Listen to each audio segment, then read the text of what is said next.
എല്ലാവർക്കും നമസ്കാരം, സ്വാഗതം. അങ്ങനെ ഞാനും അൺഫോർച്ചുനേറ്റ്ലി യൂട്യൂബിലേക്ക് കിടന്നിരിക്കുകയാണ്. ഇതെൻ്റെ ആദ്യത്തെ വീഡിയോ ആണ് കേട്ടോ. ശരിക്കും ഇത് യൂട്യൂബിൽ ഇടാൻ വേണ്ടി ഉദ്ദേശിച്ച വീഡിയോ അല്ലായിരുന്നു. ഇൻസ്റ്റയിൽ റീൽ ചെയ്യാൻ വേണ്ടി എടുത്തത്. ഒരു 2.5 മണിക്കൂറിൻ്റെ വീഡിയോ ഉണ്ടായിരുന്നു. അങ്ങനെ എഡിറ്റ് ചെയ്ത് വീണ്ടും 15 മിനിറ്റ് അതുകൊണ്ട് തന്നെ യൂട്യൂബിൽ ഇടാമെന്ന് വിചാരിച്ചു. ഇതിനകത്ത് എനിക്ക് അധികം അറിയില്ല ലോങ് വീഡിയോ എങ്ങനെ പോസ്റ്റ് ചെയ്യുന്നുള്ള കാര്യം. അതുകൊണ്ട് പിന്നെ ഇത് എഡിറ്റ് ചെയ്ത് 15 മിനിറ്റ് എങ്ങനെയോ ആക്കി യൂട്യൂബിൽ പോസ്റ്റ് ചെയ്തു. യൂട്യൂബിനെ കുറിച്ച് എനിക്ക് വലിയ കാര്യമായിട്ടുള്ള അറിവൊന്നുമില്ല കേട്ടോ.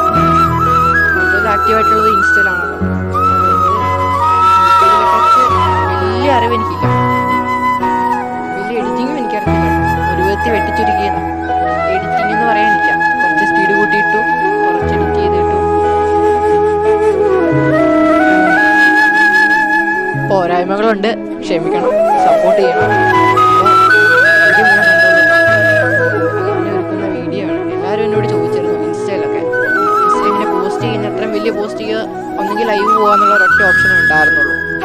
പക്ഷേ റേഞ്ചില്ലാത്തതുകൊണ്ട് അതും പറ്റുന്നില്ല. ഇത് ഭഗവാന്റെ കഴിഞ്ഞ ദിവസത്തെ അലങ്കാരമായിരുന്നു കേട്ടോ.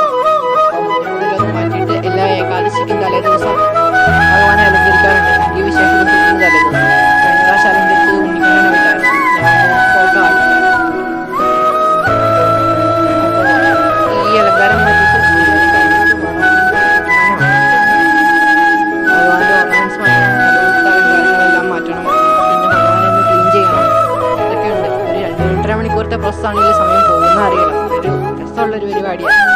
നമ്മളറിയില്ല, നമ്മൾ പോലും അറിയാതെയാ ഈ ഒരു സമയം കടന്നു പോകുന്നത്. ഒരു പ്രത്യേക സുഖം, അപ്പോൾ നിങ്ങൾ വീഡിയോ മുഴുവനായിട്ട് കാണൂ, എന്നിട്ട് അഭിപ്രായങ്ങൾ പറയൂ.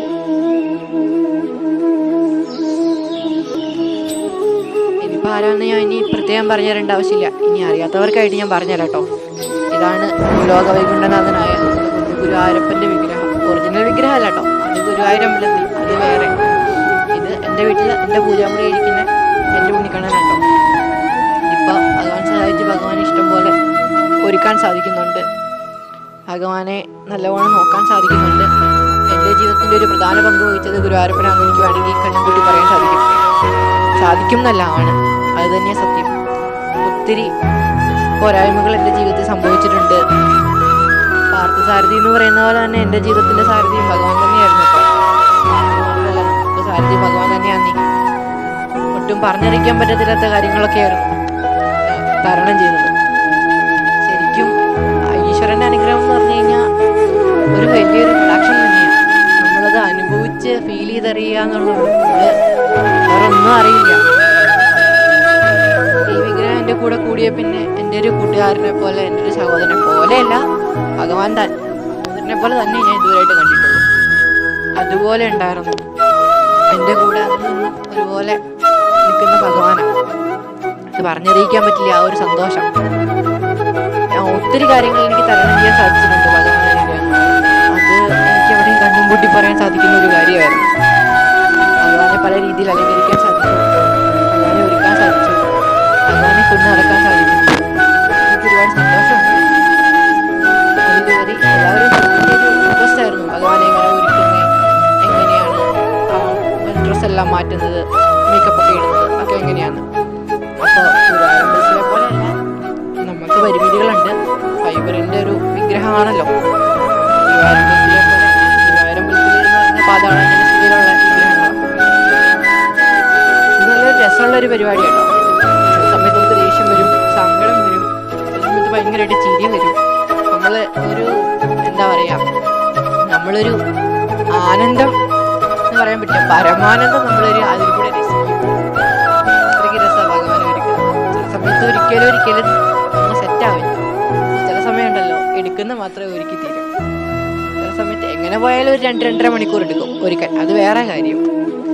ഭഗവാനെ ഒരുക്കുക എന്ന് പറഞ്ഞു കഴിഞ്ഞാൽ കുഞ്ഞു കുട്ടിയെ ഒരുക്കാൻ പിടിക്കുന്ന പോലെയാണ്. ഒന്നും അങ്ങോട്ട് സെറ്റാവില്ല. മാലയൊക്കെ താഴെ പോകും ഒരുമാതിരി. ചില സമയത്ത് ആ മാലയൊന്നും ചേരില്ല. അങ്ങനെയൊക്കെ ഉണ്ട്. പല അനുഭവങ്ങളുണ്ട്. അനുഭവങ്ങളെന്നല്ല, ഒരു ഭാവന എന്ന് വേണമെങ്കിൽ പറയാം. നമുക്കൊരു രസമാണ് അത് അറിഞ്ഞു തന്നെ അനുഭവിക്കേണ്ട ഒരു കാര്യമാണ്. സോറി, അനുഭവിച്ചറിയേണ്ട കാര്യങ്ങളാണ് അതൊക്കെ. അത് പറഞ്ഞറിയിച്ച് എത്രത്തോളം എനിക്ക് അത് ഫീൽ ചെയ്യാൻ സാധിക്കുമെന്ന് എനിക്കറിയില്ല.